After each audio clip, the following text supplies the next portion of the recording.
All right, right now I am working on 4 different stories here. So the one that we're going to be talking about is a case out of the Fifth Circuit, and it deals with machine guns. So with that, we are going to get into it and break it all down with our special guest of the day.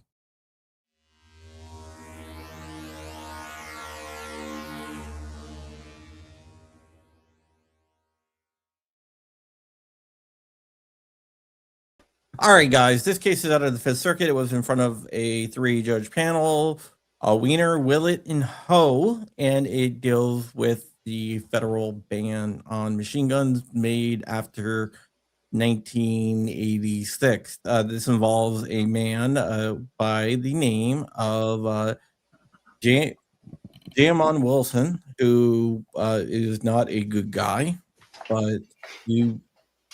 And in addition to murder charges, he used a Glock equipped with a switch, and he was hit with federal machine gun charges, which he claims was unconstitutional.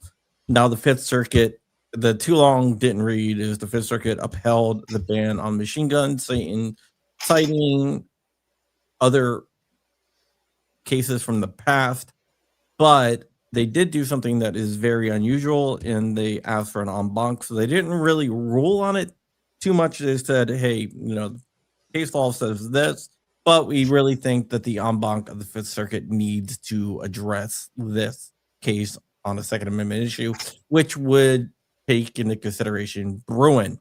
Oh, that's what I was going to say. So we're going to go ahead and get into this. Wiener, Wallet, and Ho. Yeah, so we're going to get into this.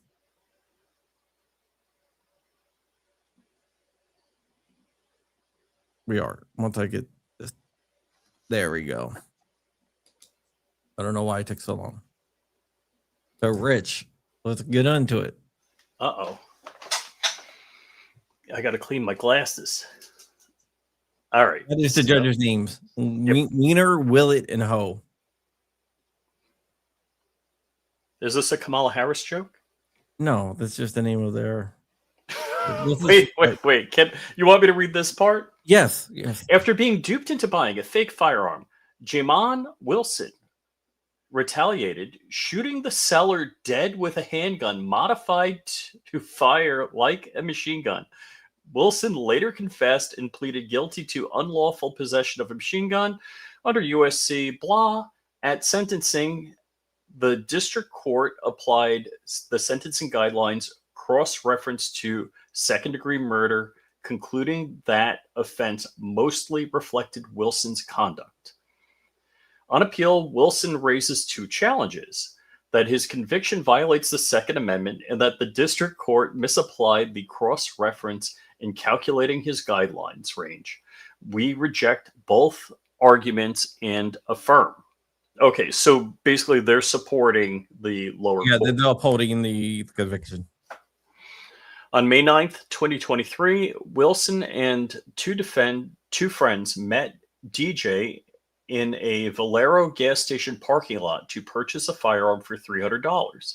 As they left, they discovered the firearm was fake, and angered, Wilson drew his PSA Armory dagger, pistol outfitted with a Glock switch, the device that converts a semi-automatic handgun into a fully automatic weapon, and retrieved an extended magazine capable of holding 31 rounds from his vehicle. The 3 men then walked to the rear of the station to confront DJ. After a brief exchange, Wilson fired multiple rounds, striking DJ repeatedly until he fell.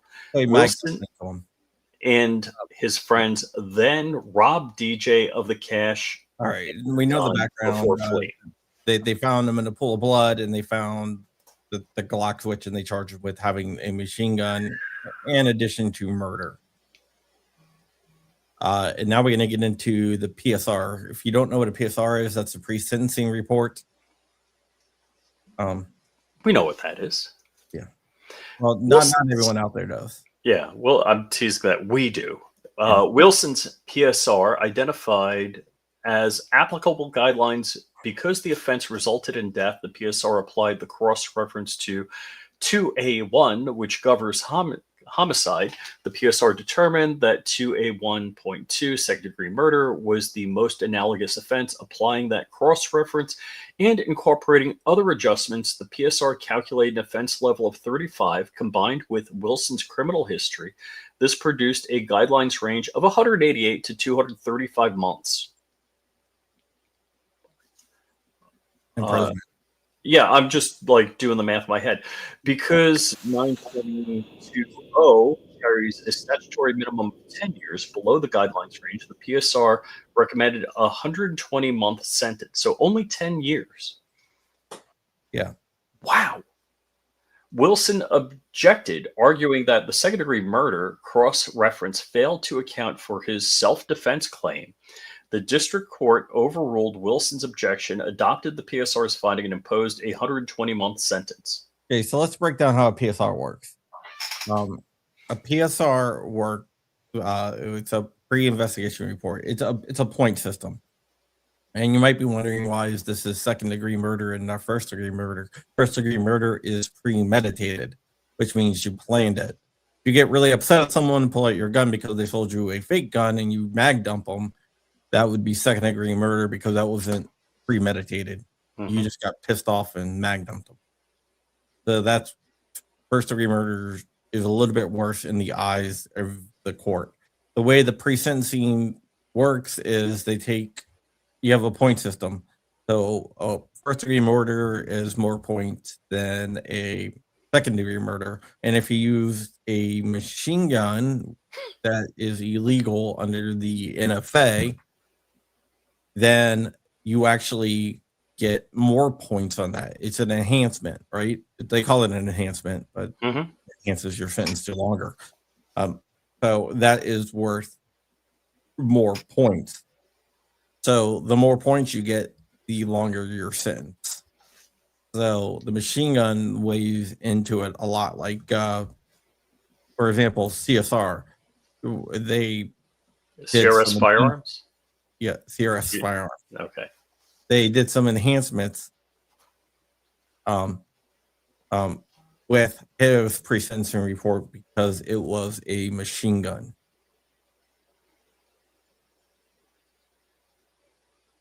So let's keep on going. We review preserved constitutional challenges de novo and unpreserved sentencing objections for plain error. To establish plain error, defendant must show error that is plain and that affects substantial rights. If the defendant makes that showing, we may exercise our discretion to notice a forfeited error, but only if the error seriously affects the fairness, integrity, or public reputation of judicial proceedings, meetings. Okay, proceed. Okay, so let's just stop right here, because it would be like a serious error, like all evidence wasn't shared during discovery, or evidence was held back, or there was some type of shenanigans going on between the judge and the prosecution, or anything like that. They review the preserved constitutional de novo, which means that they're not going to really pick it up here. They want the en banc to pick it up. So keep on going. Wilson presses two arguments on appeal. First, he argues that his conviction is unconstitutional because 922.0 violates the Second Amendment. Second, he contends that the district court erred by applying the guidelines cross-reference to second-degree murder instead of voluntary manslaughter, which produced a higher guidelines range. We take each argument in turn. We begin with Wilson's Second Amendment challenge. Section 922.0 makes it unlawful, with exceptions not relevant here, for any person to transfer or possess a machine gun. Wilson contends that this ban violates the Second Amendment's guarantee of an individual's right to keep and bear arms. He brings, and just we're going to skip this, but he brings both a facial and an as-applied challenge. Facial meaning the law itself is unconstitutional, and as applied is the law itself is unconstitutional as applied to him. This is not an issue of first impression for us. And it says, in Hollis v. Lynch, we rejected the constitutional challenge to 922.0 and held that machine guns do not receive Second Amendment protection. And under our rule of orderliness, one panel of our court may not overturn another panel's decision. Because Wilson offers no reason to depart from that rule, Hollis remains binding precedent. So basically, they're saying, hey, we can't overrule the Second Amendment on this because there's a previous case that already ruled this out of the Fifth Circuit. Now, if Hollis versus Lynch was not in the Fifth Circuit and out of the Ninth Circuit or Fourth Circuit, then they could do that. But they're saying since Hollis versus Lynch is out of the Fifth Circuit, which this is a Fifth Circuit court, they don't have the ability to overrule Hollis on the constitutionality of the law, and that's why they want the en banc later on.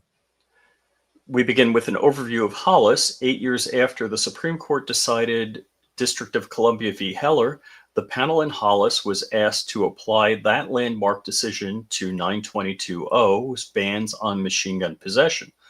Hollis distilled three guiding principles from Heller. First, the Second Amendment protects only weapons that are in common use at the time. And if a weapon is dangerous and, not or, unusual, it is not in common use.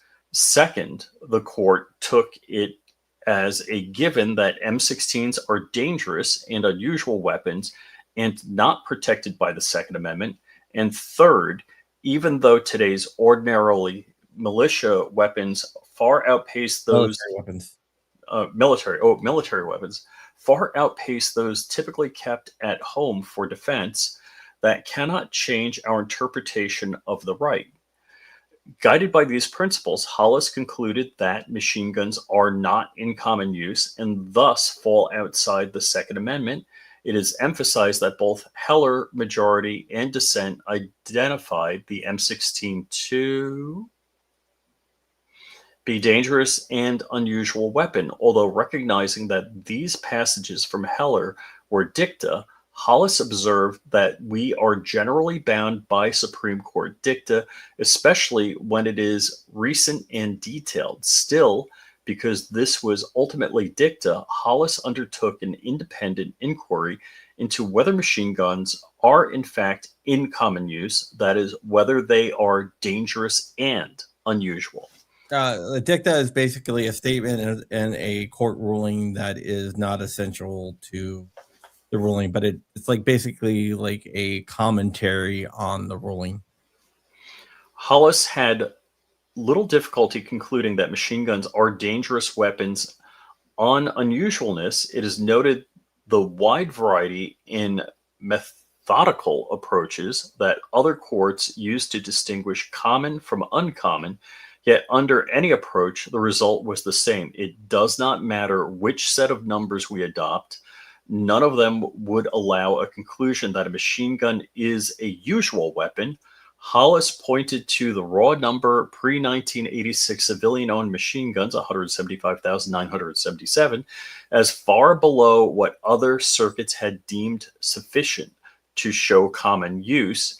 It distinguished that number from the 200,000 stun guns two justices had deemed enough to render stun guns common, noting that while stun guns were lawful in 45 states, machine guns were totally banned in 34 states and heavily restricted in the rest. Hollis also declined to perform a percentage analysis because the record contained no such data, though it observed the percentages would be quite low. Thus, irrespective of the metric used, the numbers failed to establish that machine guns are usual. Declaring that machine guns are dangerous and unusual, therefore, is not common use. Hollis concluded that they fall outside the Second Amendment. Okay, so doesn't the Fifth Circuit have the absolute right to overturn their own previous decisions? That's why they're asking for an en banc. The en banc before it would happen. Wilson asks us to set aside our rule of orderliness and ignore Hollis's unmistakable holdings because 175,000 is no longer a reasonable estimate of the number of machine guns in the country. He argues that according to reports from the ATF, there are roughly 740,000 registered machine guns, and when illegally owned machine guns are included, they are now likely in the millions. That argument fails on several fronts. Most straightforwardly, Wilson's numbers have no bearing on Hollis's precedential force. Our case law is clear. The rule of orderliness applies unless a previous decision is overruled expressly or implicitly by either the United States Supreme Court or by the Fifth Circuit sitting en banc. Wait there. That's where the Fifth Circuit has the absolute right to overturn their own previous decisions. Jake says, and that's what they're explaining. It would have to be done at the en banc. Wilson cites no authority neither in his briefs nor when directly questioned during oral argument, suggesting that we may disregard a panel decision based solely on evolving facts. If Wilson believes Hollis is factually outdated, his recourse is to seek en banc review. But even if we would revisit Hollis, Wilson's updated statistics are misleading at best. Recently published ATF data shows that the 740,000 figures includes machine guns registered to the state and local government entities, as well as to licensed dealers selling exclusively to government agencies. Those firearms are not in the hands of private citizens for the core lawful purpose of self-defense. They are possessed by the government, not possessed at home, and are primarily for law enforcement purposes, not personal self-defense. Firearms held by the police and military entities are irrelevant to the common use inquiry. Fortunately, the ATF data provides more telling figure about 234,718 machine guns registered and transferable to a private individual or between private individuals. That number is far below Wilson's claimed 740,000 and roughly matches the 175,000 figure cited in Hollis. So even on Wilson's own terms, there are no new facts warranting departure from Hollis. Finally, even if Hollis's number were accurate, those figures would hardly alter Hollis's outcome. Hollis understood Heller to identify machine guns as the quintessential example of unprotected arms and to treat M16s are dangerous and unusual weapons. And while recognizing...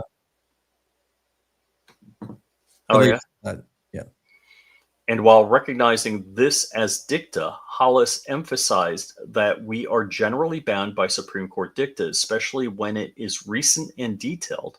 Thus, even apart from its independent inquiry into common use, Hollis had already anchored its holding in binding Supreme Court guidance. In short, Wilson's updated statistics give us no license to disturb Hollis' unambiguous holding. Machine guns are not protected by the Second Amendment. Now we're going to get into, because you got to remember, Hollis was before Bruen. Bruen, yeah. A Second Amendment, second argument for ignoring Hollis rests on the claim that it was abrogated by the New York State Pistol and Rifle Association versus Bruen. Unlike a change in facts, an intervening Supreme Court decision may permit one panel to depart from another, but only where such overruling is unequivocally directed by controlling Supreme Court precedent. As already discussed, Hollis held that machine guns are not covered by the, I'm assuming, Second Amendment? Second Amendment because they are dangerous and unusual, and therefore not in common use. Nothing in Bruen unequivocally overrules that core holding. I mean, well, they're not saying that there isn't anything in Bruen that overrules that core holding. They're saying that there is nothing that is so blatantly obvious that it can't be argued either way. On the contrary, Bruen reinforces the portion of Heller on which Hollis is relied. In Hollis, the court cited dicta from Heller for proposition that the Second Amendment does not protect dangerous and unusual weapons, and in Bruen, the Supreme Court reiterated that portion of Heller, observing that it is fairly supported by the historical tradition of prohibiting the carrying of dangerous and unusual weapons, that the Second Amendment protects the possession and use of weapons that are in common use at the time. Far from abrogating Hollis, Bruen confirmed its major premise that prohibitions on dangerous and unusual weapons are consistent with our historical tradition of firearm regulation. And because Bruen said nothing about the scope of that tradition, it did not replace Hollis's minor premise, 922.0, is consistent with historical tradition. To be sure, Bruen modified the framework for analyzing Second Amendment challenges. Prior to Bruen, we employed a two-step inquiry. First, whether the law impinged upon the right protected by the Second Amendment, and second, if so, whether the law survived means-end scrutiny. Bruen eliminated that second step, but retained the first as broadly consistent with Heller, which demands a test rooted in the Second Amendment's text as informed by history. Thus, while cases decided under the second step were categorically abrogated by Bruen, that does not mean that Bruen swept the entire slate clean. Rather, if a case decided under the first step does not conflict with Bruen in more concrete way, we cannot say that it was unequivocally rejected by Bruen. That conclusion is also consistent with our decision, United States v. Diaz. True, Diaz stated that our court's pre-Bruen precedent was obsolete under the new historical paradigm for analyzing Second Amendment claims, but Diaz swept away only those cases that relied on means-end scrutiny. Indeed, when the government tried to salvage certain precedents by labeling them Step 1 cases, Diaz rejected the attempt, not because Bruen had wiped clean the entire universe of Second Amendment case law, but because those specific precedents were based on means-end scrutiny that Bruen renounced. Not so with Hollis. Hollis was decided exclusively at Step 1, the step Bruen found broadly consistent with Heller, relying directly on Heller's historical analysis. Hollis explained that the law that regulates a class of weapons that are not in common use will be upheld at Step 1. Hollis never invoked, let alone relied on, the now discarded means-end scrutiny. It rested on Heller's dangerous and unusual weapons language, which Bruen reaffirmed. Therefore, overruling Hollis is not unequivocally directed by Bruen. The Sixth Circuit agrees, facing a similar challenge, that a court recently reaffirmed its precedent upholding 922.0 under Heller's holding that Bruen did nothing to displace those aspects of Heller on which its precedent relied. So here, Bruen leaves Hollis intact. In sum, Hollis continues to bind us, and because Hollis controls Wilson's Second Amendment challenge on his 922.0 conviction, must fail. Wilson next argues that the district court applied the wrong cross-reference in calculating. Yeah, we don't have to worry about this. Okay.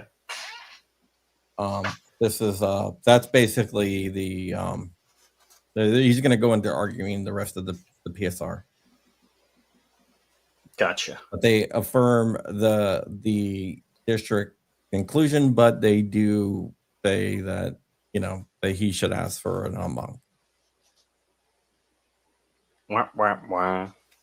I love it when Flying is reading it like a fairy tale. Our European viewer there, one of our European viewers. We have a couple. When I say a couple, I mean... And a couple of people asked for the TLDR. The TLDR is that the machine gun ban was upheld because they could not overturn it, but they're not going to do a Bruen analysis on it. And if the caveat is that if that he should seek an en banc if he wants a true Bruen analysis on the constitutionality of the law. Because the Fifth Circuit already held Hollis to be valid. Yes. So they're saying we can't overturn it if we even wanted to. So that's the caveat. Caveat is the en banc could overturn it, and he has every right to en banc, but they're not going to actually go into it. So, I mean, what would the methodology be if it went en banc and they went to overturn it? Because it sounds like Bruen is not saying that machine guns are protected by the Second Amendment. It seems to refer to dangerous and unusual in Heller. Yeah, well, I mean, I don't know. I honestly don't think the Fifth Circuit en banc would overturn the machine gun ban. I think that they should. Right. But I don't think that they will. So, all right, and now here's the thing that I'm not sure. I thought basically transferable machine guns were frozen in 1986. That number will not increase. You can do a post sample, but it's not transferable. Yeah, you can do a post sample, not transferable, but the numbers that they used and the current ATF numbers are different. And you might be wondering, well, how does that happen? We have better numbers, better bookkeeping. Okay. Because back when Hollis was decided, everything was paper. So, well, and there is one exception because a saw got the tax stamp mistaken. Yeah, but that was pulled back though. Oh, they clawed that back? They clawed that back a long time ago. Oh, okay. It was approved, but it was clawed back fairly quickly. Like within like a couple days, but a lot of people don't realize it. What do we got here? Mr. Paramedic, thank you. Why is it that we have to play mental gymnastics on a clear part of the Bill of Rights, notwithstanding the constitutional precedent says all laws are repugnant or void? Madison versus Mulberry, by the way, good pull there. Mm-hmm. It's a very, very, very old case. Of Madison in that case is James Madison. But we are letting the courts create law. Are they common? Who cares? So, excellent point. The problem here is I think all of us agree, if you're watching this video, you're agreeing or in agreement that the Second Amendment is a directive to the federal government that you cannot regulate these things. And that's how I read it, and I think that's how most common people read it, because the first 10 amendments are the Bill of Rights, and they're the rights of the people. And they're telling the federal government, hands off, don't mess with this. And with that, there was no asterisk. It doesn't say dangerous and unusual anywhere. I think it's unfortunate that dangerous and unusual is in Heller, and that somehow I didn't read it that way, but I'm sure somebody brighter than me read it that way, that Bruen references dangerous and unusual. Is that in the dicta, or where is that? Yeah, it's in the dicta. Okay. So it's basically they said nothing in this case overrules Heller. It's just it affirms Heller. Okay. It clarifies Heller. Because I was hoping that Bruen would be unpacking more and more rights as time went on and cases went through courts, and that it would finally become, machine guns were legal like they were pre-1986. That's going to be a huge fight. I know no one wants to hear it, but that is going to be a huge reach for the Supreme Court. Because I don't think the Supreme Court has any intention, unfortunately, of ruling that part of the NFA unconstitutional and the Hughes Amendment unconstitutional. Mm-hmm. I think that they should, but outside like one, maybe two justices, There's no chance of that happening. Now, Thomas, I could see doing an Alito maybe, but the rest. No. So before we go, I saw Mr. Guns and Gear had a story about Virginia earlier today, and that Virginia was talking about applying a $500 suppressor tax. Yeah, we did a video on that like a week and a half ago. Oh, okay. Oh wait, you weren't here. It was Dark and I. Wonderful, Virginia. Thank you for the other super chat, Mr. Paramedic, and thank you for your service being a paramedic. So this is highly disappointing. It's highly disappointing, but honestly, it's not unexpected. Not unexpected. It did kind of leave the door open, but I don't expect that to change. Yeah, it did leave the door open. I think the whole NFA is unconstitutional because of the Murdoch versus Pennsylvania. Yeah, I don't think the suppressor thing in Virginia is gonna go through though. Really? Yeah, I mean, I could be wrong. Hope I'm right, but I don't. I think that's one of the ones that they're gonna give up on. Virginia got what they voted for. Unfortunately. How did they not get Winsome Sears? That is the most amazing thing to me. She is wonderfully qualified. Mm-hmm. But let me just state that we will be fighting, and on Monday will be a lobby day at the Capitol. If you can make it, please get down to Richmond, to the Richmond Capitol for VCDL lobby day. Say hi to Dark. There's going to be a ton of people there. It's going to be a good. It is always a fun time and a great time, and it's going to be very, very good. You show up in force and in kit. Yeah.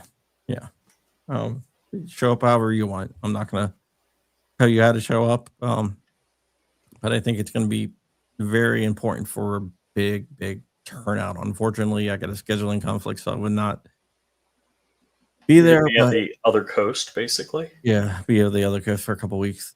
Well, I'll be back on the East Coast for a couple days, then back on the West Coast. Ping pong. Yeah, a lot of freaking flyer mileage. Did you say freaking? Frequent flyer mileage, but yeah, we're gonna get out of here. I don't think we're gonna do a show today. I have 4 deadlines I'm on. So, well, okay then. I'll be writing for the next hours.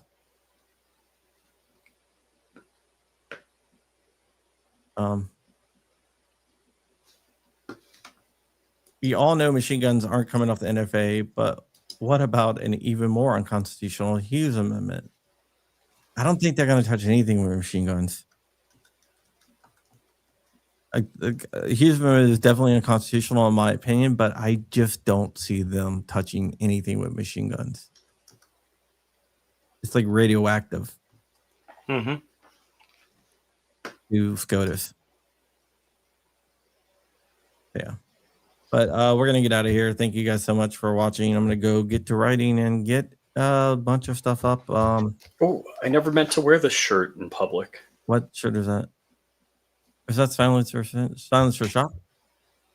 What's wrong with Silencer Shop? Oh, wait, Silencer Shop is okay? Silencer Shop is the one that's suing the ATF. It's Central. All right.